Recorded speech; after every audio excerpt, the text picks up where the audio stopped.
What is up, guys? Wednesday is here, which means a new summit is now live on the Crew 2, and for this week we have the Frozen Sin. I actually thought this summit was pretty fun, but I will jump into this one here in a second.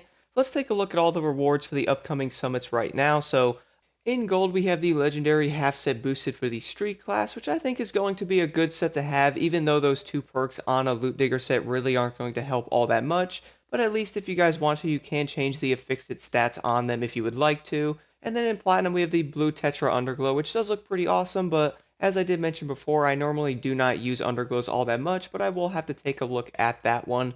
Moving over to the next summit is obviously going to be like a Halloween-themed one. In gold, we have the Volkswagen Combi Ghost Hunt Edition, which, by the way, is actually a pretty dang good car, even though it does look kind of funny. And then in Platinum, we're going to have the Halloween Pumpkin Rooftop, which, depending on the car you might be using, that honestly might look pretty cool on there. But taking a look at the summit, it looks like we're going to have two different street events here that are going to be Halloween themed, which would make a lot of sense because that's kind of the theme of, the summit. And then we're going to have two different Alpha GP races, which I've always liked doing those. And not only that, they are both no restriction as well. And then finally, we're going to have a motocross event here, which I would say a lot of players might be tired of doing these. Let's hope it's not one of the really annoying races though. And then finally, we're going to have a monster truck mixed with a rallycross event, which I do think might be kind of interesting. If I had to guess, though, it's probably going to be one of those longer events in the game and probably not on the track because I don't think the monster trucks would even fit on those. And now moving over to the next summit is going to be the Frozen Peaks, and for this one we're going to have the blue window tint in gold, and then in platinum we're going to have the Nitro Chemist boosted, which honestly, you really can't go wrong with any of the Nitro Chemist sets. Even on one of the touring cars, I would say it's going to be needed, especially doing all the summits and all that as well. But one thing I do want to say though, I think those affixed stats on that set are probably going to be kind of useless, and the main reason why I say that is because most of the Nitro Chemist builds with most of the other classes, you normally aim for like pure and frenetic, and also extra pump is normally really good as well, so I do think that's going to be resourceful on there. I could be wrong, so I wouldn't recommend going after a perk like that. And then obviously having Lucky and or Gold Finder on a Nitro Chemist set is probably not going to be needed unless you guys want to run that set to go after different parts and all that. That could be kind of useful, but that will probably come down to what you guys want to use the set for. For example, maybe grinding out races and or using that set for summits, so at least you can set up those affixed stats on that set once you do get that. And then moving over to the next summit is going to be the Dominion Rivals Stage 3, which obviously on the cover and or for the Platinum Reward is going to be a really cool looking Aston Martin Vulcan. This thing looks insane. I cannot wait to try this car out. I love the color setup on that. The blue and the red look really awesome. And then in gold, we're going to have the crown-shaped smoke, which obviously that's going to be a crown. It looks like for the touring cars once again, so that's going to be a Fame Magnet set, and obviously on a Fame Magnet set, you guys are going to want to have bucks on there. I do think the other perk could be changed to followers to make this a better set, so that's definitely something to go after. But now moving over to the Frozen Sins, starting right off here with the low altitude. So four of these are honestly normally pretty simple to do. I did end up running the Zivko Edge. I really don't think I run any of the other air race planes for these, but for this one though, all you will have to do is basically hit the objective once you start the skill, and then follow the river as fast as you possibly can until the time runs out. Luckily, these low altitudes are normally pretty simple to do, and I would say you can pretty much run any plane you would like to, because all you really have to do is get around 47 to like 50,000 yards to really get the max out score on this one. And then moving over to the next skill is going to be a slalom, which for this one is actually going to be on the water. So for me, I did end up running the Vector V40R, which I would say is probably the only boat I run on these slaloms, even though the regular 1414 Demon can probably do just as good, because obviously that boat is insanely fast, but I really do like how the Vector handles. And then moving over to the next skill is going to be another slalom, but this is going to be an off-road one, so I did end up picking the Regera. And we did recently get that one scorebreaker set, which by the way I was not running on my vehicle, which can probably get you very close to what the Rally Raid class can also get on the slaloms. And now moving over to the first event is going to be a Rally Raid race, and for this one I did end up running the Ram 1500 Rebel once again.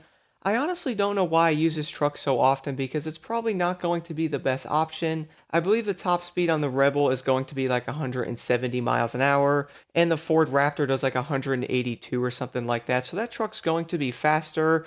So I would recommend something with a higher top speed, but then again, it really does come down to how the truck also handles. the Ram has really good handling, which I do think makes up for that lower top speed, so I do recommend trying out this truck if you guys have not. And now moving over to the next event is going to be a street race, and for this one you are forced to use the Ferrari Berlinetta, which obviously this car really isn't all that bad, but we can all agree most of the vehicles are not going to be that great on the ice anyway. But I also have a feeling the street and hypercar classes are probably going to be forced vehicles every time, because we obviously have the Charger and then the KS Masked Leader as well, so I have a feeling with those cars being bugged out, these events are probably going to remain in the forced vehicle category. That way you cannot use the Charger or the Creators either, because obviously those are going to be the best option. But moving over to the next event is also going to be on a frozen track, and for this, it's going to be with the rallycross cars as well. So I did end up running the Ford Fiesta, which I'm not going to lie guys, is probably not going to be a good option for this. The best rallycross vehicles you can use on this event are going to be the Cadillac Enforcer unit, and the Mitsubishi WRC05 are probably going to be the best vehicles. I would say the Ford Fiesta is not going to be all that great because of its handling and speed. The Escalade has incredible speed, and plus that truck has incredible stability as well, so it kind of puts those vehicles ahead of the Ford Fiesta by a long shot, but you could probably still get a good time running this vehicle if you would like to. And now moving down to the next event is going to be a hypercar race, and for this one you get to run one of my favorite hypercars in the entire game. The KTM Expo GTX is a lot of fun to use. Now, this car might not have the craziest top speed with it. I do believe it's around 295 miles an hour, which by the way, on this event with Nitro Chemist, you could probably get pretty dang close, but if you guys do want to get a really high time on this one, you're probably going to have to slipstream somebody to keep the speed of the car up, but luckily the KTM is a lot of fun to use, and besides that, you could probably get a pretty dang good time solo, as long as you keep an eye on that nitrous. And then moving over to the next event is going to be a touring car race, and for this one you get to drive the Lamborghini Huracán Super Trofeo, which I probably did not pronounce that correctly, but the Huracan's honestly going to be a pretty decent car. I really don't have anything against this vehicle. I'm not gonna lie though, I really haven't used the Huracan all that much at all. When I first started off on the Crew 2, this was one of the first touring vehicles that I bought.